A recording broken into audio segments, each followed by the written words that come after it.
Hi, everybody. It's Kelly Russell, the Rock Your Joy coach, and I'm talking to you today about freedom, specifically freedom from oppression.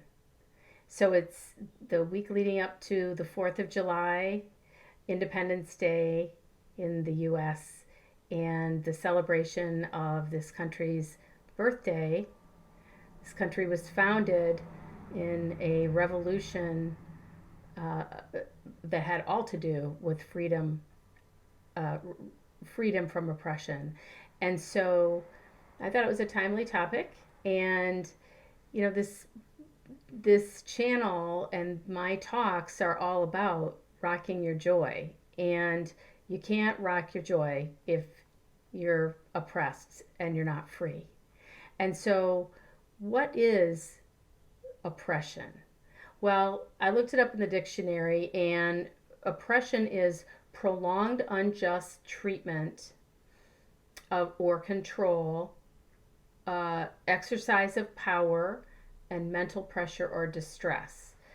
And so, where does oppression originate? Oppression originates in the ego mind.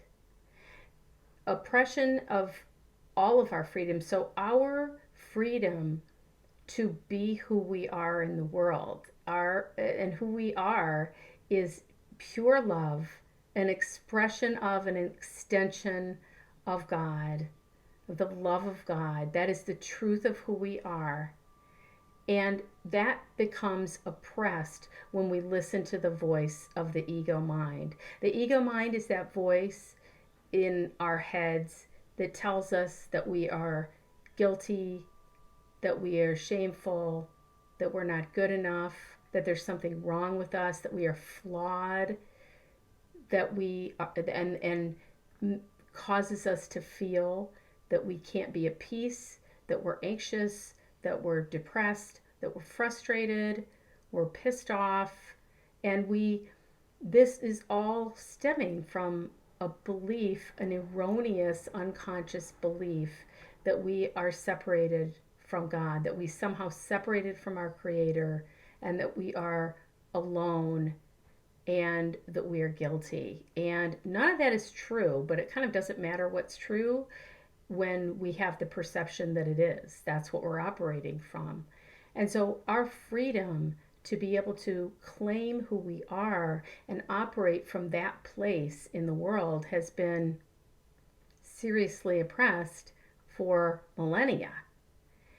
And it plays out in all of these different ways in the world. It plays out in our denial of that unconscious guilt because it's so uncomfortable, and then our projection of it onto the world in all kinds of terrible ways. So there are the big ways, and in the past year, we've seen the big ways of our projecting our unconscious guilt onto the world and oppressing ourselves play out in pandemic, global pandemic, play out in the igniting of protest against racial injustice that's been going on for hundreds, if not thousands, of years, and playing out in the political arena, certainly in this country, uh, like I've never seen in my lifetime. And so, really big things. And then we've also seen it play out, and we see it play out every day in our own relationships in the world, in our own situations. And the big things are not only the things that need to be addressed, the things that are local to us in our own relationships, in our own families, in our own communities, our own, experiences. That's where the work can really be done. The work needs to be done in our minds. And what is the work? Well, what keeps us believing in that voice of the ego that is telling us all that bullshit about ourselves and how guilty we are, and all the faces of fear that unconscious guilt takes, in order for us to undo that ego in our minds, it takes a process. It takes a process of being willing to withdraw our allegiance to it. And how do we do that?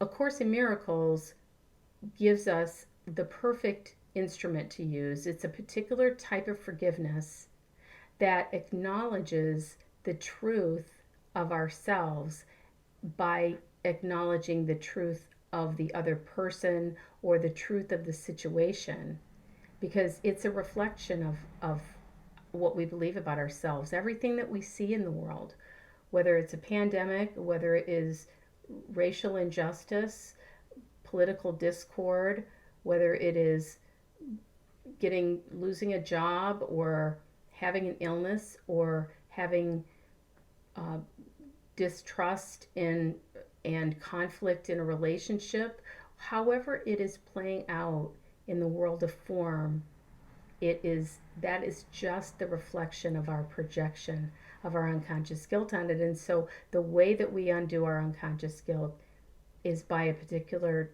type of forgiveness that A Course in Miracles teaches. And it is essentially, I forgive you, meaning the situation, I forgive you, person, I forgive you, institution, or government, or whatever it is, whatever the you is, because I remember that there is nothing to forgive. And why is there nothing to forgive? There's nothing to forgive because we are having a mass hallucination in this world.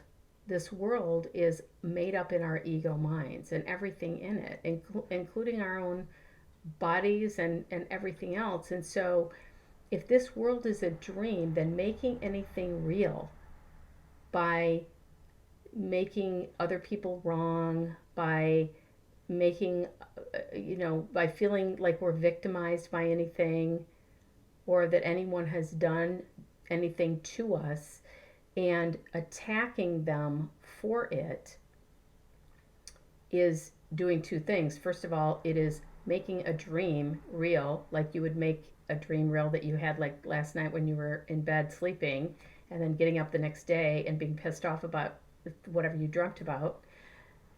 But also it is continuing the process. It is staying in the loop of the world of time and space, and it continues to create conflict rather than peace. So it continues to keep us oppressed as opposed to free. So we say, I forgive you because I remember there is nothing to forgive. I remember that I am dreaming an illusion that the ego mind made up. And I forgive myself. I forgive myself. I'm taking responsibility for what I'm seeing projected in my world from my own mind, because I remember that whatever I'm holding in my mind is going to project outside in the world. So if I'm holding attack thoughts, if I'm holding a brother in guilt, if I am thinking judgmental and critical and condemning thoughts about another, that's what I'm going to see reflected in my world, in whatever form it shows up in. So I forgive myself for dreaming this illusion, and I ask Spirit to change my mind and heal my perceptions and help me see this differently. And I release it to be healed. That process is so incredibly powerful. If you're a Course in Miracles student and you are not using that process as your forgiveness practice, or you're not doing a forgiveness practice, you're staying in the loop of oppression, of being free. And things change like you can't believe when you practice that version of forgiveness. I know in my own life where I have oppressed myself and I have oppressed others is in my relationships. Starting with my very first, one of my very first relationships with my father, and then shockingly, it played out in my partnership relationships. I know, right? I'm sure I'm the only person that's ever happened to. And it wasn't until I started practicing the Course in Miracles and started really using that particular form of forgiveness to release people from what I was holding them in condemnation and judgment for, and thus holding myself in oppression for, that I began to finally have peace in and happiness and joy in the relationships that I now have. So I can tell you that that works, and I can tell you that doing it another way doesn't work. And so, whether we are practicing forgiveness about the big stuff that we've seen in the world over the last year, or whether we're practicing it in our more local experience of the world, it's the same thing. A Course in Miracles teaches that there is no order of difficulty in miracles, that one is not larger or harder than another. And the miracle is the shift in perception. It is the practice of forgiveness to be able to shift your perception from fear, and that is your projected guilt onto another person or situation, to love, where you see the truth of the other person as being one with yourself and being a reflection of you. We're all joined, all minds are joined. We are all one being, we're all one son of the divine. There is no separation, and the only time that we get into trouble and when our freedom is oppressed is when we believe that we are or ever could be separate. We are created by perfect love. And so how could perfect love create anything other than itself? So anything that we see in the world that is not perfect love or a reflection of perfect love is simply a call for it. And love is always the response. So last year I wrote a blog about freedom from oppression, and I'm reposting it this year because I do believe that it is still very relevant. We have moved along the continuum, thankfully, from a lot of the stuff that was happening a year ago at this time, and I did write it for 4th of July. So I encourage you to read it. There's a link attached to this recording that you can read the blog, and it has a beautiful interview, a link to a beautiful interview in it with who else at 4th of July week? Freedom Cartwright.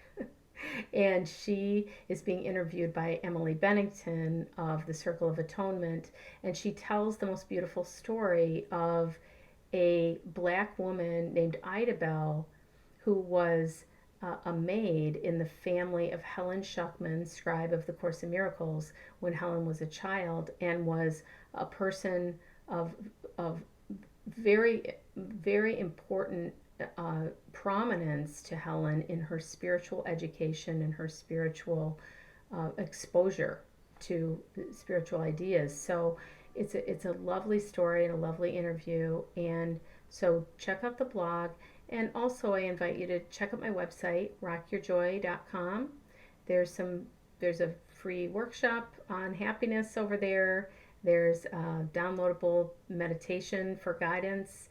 There's a couple of other treats you can access, and I'd love to have you join my mailing list so that I can send you other things that you might find helpful.